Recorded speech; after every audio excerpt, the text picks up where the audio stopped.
व संदेशवहन या धड्याचा आता आपण अभ्यास करतोय. चला तर थोडंसं आठवूया. या अंतर्गत पुढील तक्ता पूर्ण करा. मग तक्ता कोणता आहे ते आपण आता बघूया.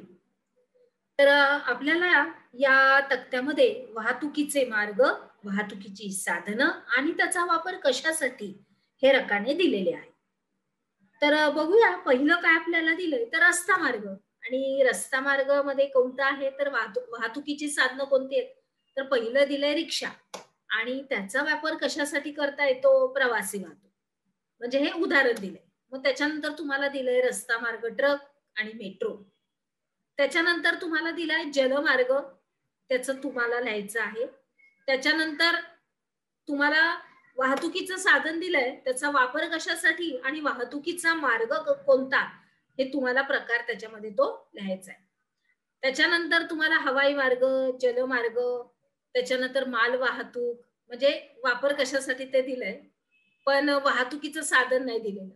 म्हणजे अशा रीतीने हा तक्ता तुम्हाला पूर्ण करायचा आहे.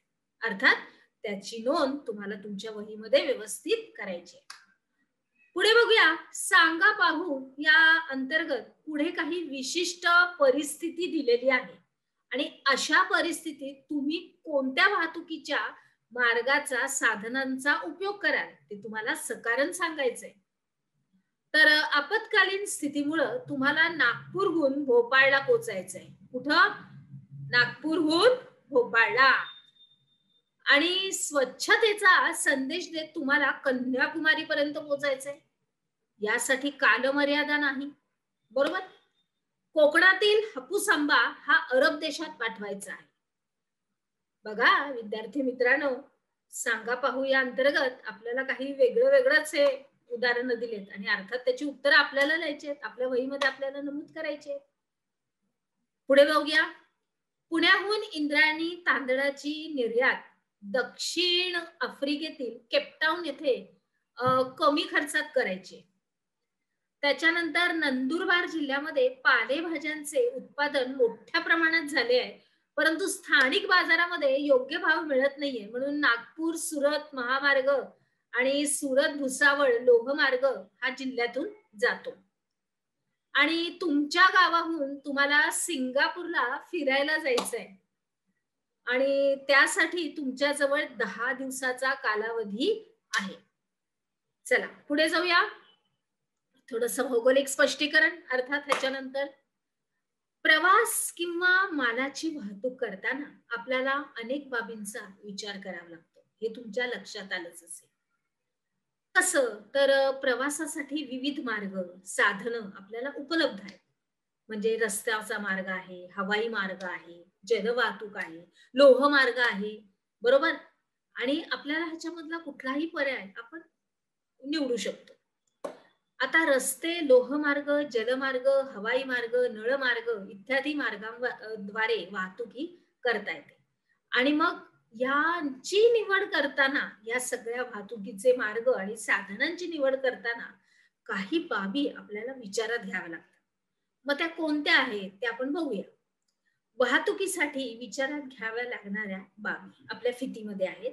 अंतर, प्राकृतिक रचना, मार्ग व साधने, बाजारपेठ, हवामान, वस्तू, वेळ, खर्च, कालावधी.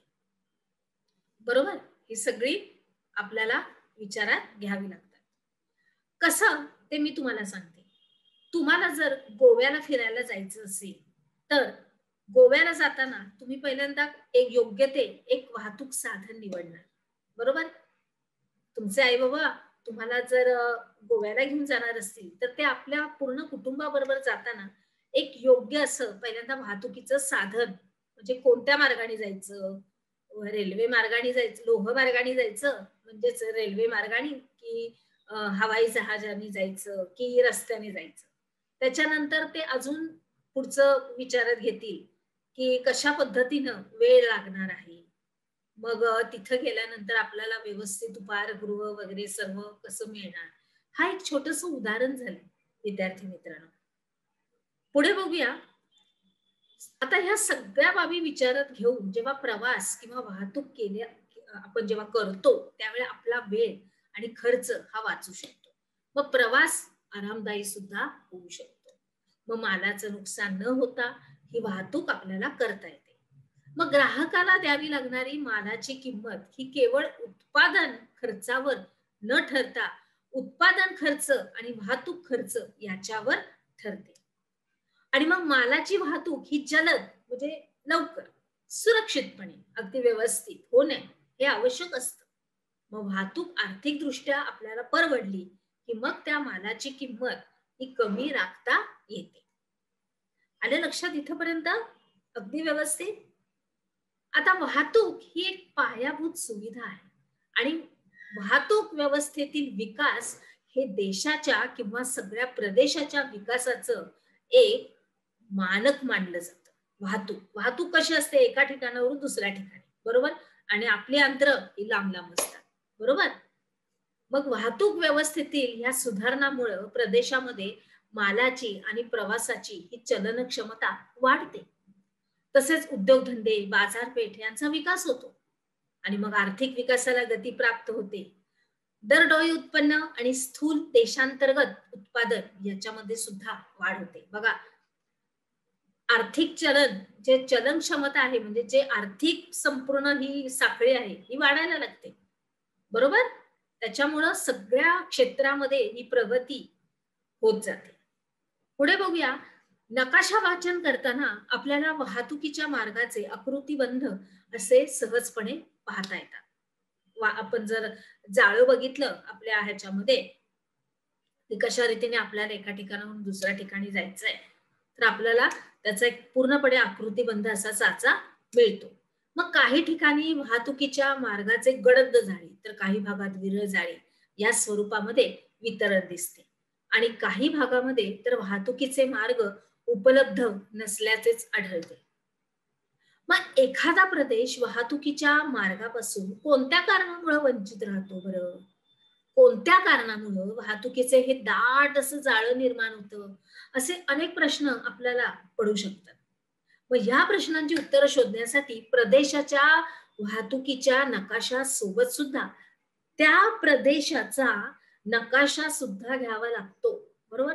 वाहतुकीचा तर प्रवास घ्यावाच लागतो. मग तो रस्ता असेल, जलमार्गामध्ये नाही लागणार कारण पाण्यामधून वाहतूक असते ती.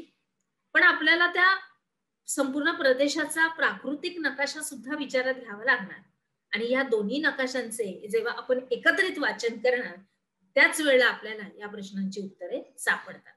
आता आकृती क्रमांक 11.1 आणि 11.2 या नकाशांचा अभ्यास करून ही बाब खालील प्रश्नांच्या आधारे समजून घ्यायची आहे आणि आपले तुमची वहीत उत्तर नोंदवायची. आपल्या अर्थात आपलं नेहमीच आपण काय शिकलो या अंतर्गत फरक स्पष्ट करायचा आहे. लोहमार्ग, रस्ते मार्ग, वाहतूक आणि संदेशवहन.